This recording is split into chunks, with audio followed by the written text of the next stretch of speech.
What's going on YouTube? Today we are looking at some of the hottest coins of 2017 that you should be basically looking to add to your stack. Whether you're new, you're a veteran, maybe you're just on the fence about what to buy.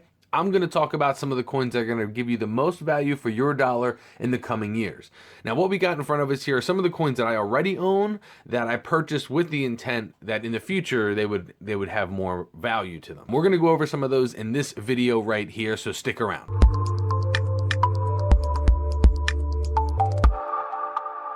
First thing I wanted to just talk about are some of the coins that I have here. They were basically bought as bullion coins, almost, you know, your small premiums when they first come out, and we'll go over some of those with the newer coins that are coming out now. So the first thing I've got here is a Koala, and this is from 2011. Now, what I want to point out is these coins are going to go back in age, so it's going to be from newer to older, and you're going to see as the value grows as time goes on. So this one here is from 2011. This is the Australian Koala, and in 2011 they made 910,000 plus of these. It was like almost a million, we'll say. And the value on this right now on eBay is $35, right around $35. Now the second coin we're going to look at here is the Australian Kookaburra.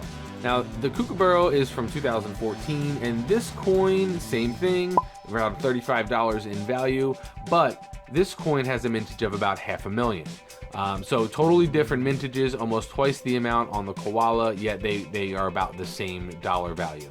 Now these are nothing special. These are the Kookaburras and the Koalas. They're great coins, they're nice coins, they slightly go up in value, but their premium is not really something like a Lunar Coin, which we're going to talk about in a minute here. Now let's go on to the Silver Panda here. The Silver Panda, this one is from 2009, and the Silver Panda, they minted 600,000 of them, and the value on this one is roughly $60. That's what the going price is now on eBay. And like I said, a 600,000 mintage, very close to the 500,000 mintage, but we're talking about a few years and slightly different coins. I honestly don't think the Pandas are worth as much, or should be worth as much, as the Kookaburras and the Koalas, only because they're Chinese coins. There's so many counterfeits. To me, I try to actually stay away from these. I'll never buy another Panda or a Chinese coin like ever again. Not just because there's way too many fakes. I don't care, even if I'm buying it from a reputable dealer. I just don't want those coins. I don't want to give into that anymore. So I do have some, but that's really all I have. So let's get back into this, guys. We are looking at another Koala here. This is the 2009 Koala. On the 2009 Koala, there was a mintage of 100,000. You would think that would make the value substantial. However, it's only worth about 40 bucks. So again, they're not that old. They do have more value. There's a heftier premium, and these are just the bullion coins. Now let's get into the fun stuff. Back here we've got the lunar coins, and I'm gonna start here with the 2007 pig. Now it's a lunar coin. This is a series 1. The lunar coins definitely bring you value, and these are the coins that I think are worth buying this year. Any lunar coin. This year happens to be the rooster. Last year it was the monkey. So you definitely want to make sure you get your hands on those. Buy as many of them as you can because they always go up in value. Now the 2007 pig has a mintage of 87,000, just slightly over 87,000, and its value is roughly $65. As you can see, it's a fairly old coin, and it has a substantial growth value attached to it. Again, this is a lunar coin, not a koala. I know, I get that. I'm just trying to show you that these coins do grow in value. It's not just the melt value. Now, obviously, if you're saving and stacking here for a shit hits to the fan scenario, all of this is irrelevant. You've probably already clicked off of it, so whatever. Let's continue. Now the final coin we're going to look at in my collection here is the 2002 Lunar Horse. Again, this is a series 1 Lunar Horse. This one here, mintage of about 100,000. It's like slightly under 100,000, but its value on eBay is about $90. So you can see substantial differences in the years of the coins, but the main point I'm trying to make here is as time goes on, these numismatic coins, even if they're just bullion, they will be worth more money. So it's smart to think about diversifying your stack a little bit, especially if you're new to stacking, like I said earlier, or if you primarily stack as cheap as possible and you like the generic rounds and bars. Throw some of these in the mix. If anything else, go with the lunars. If you're looking for like an annual coin, something that you can look forward to every year and get different denominations of them, whether it's gold or silver or whatever, lunar coins are always a good bet. They have a maximum mintage of 500,000, I think. That could be totally wrong, so correct me down in the comments if that's wrong. But I believe lunar coins now have a maximum mintage of 500,000. which, whatever, I mean, it's kind of cool. First coin I want to talk about that you should be adding to your stack this year that I actually think I have on the way. If it's not on the way, it's definitely on the list to get ordered, is the 2017 Perth Mint Australian Kangaroo. The Australian Kangaroo was introduced in 2016 and it exceeded the sales expectations astronomically. I think it doubled what they expected. They expected 5 million, it did something like 11 million, something like that. So this year you can expect it to sell a lot. Now, what does that mean for the value of it? That could mean that it doesn't go up in value because there's so many of them out there. But who knows? It's definitely worth the gamble. They're not that much money, so definitely want to pick yourself up the Australian Kangaroo. The second coin I want to talk about is a coin that I do know that I have on the way for sure because I just ordered it, is the 2017 Dragon and Phoenix from Perth Mint. Now this one has a mintage of 50,000, which is awesome.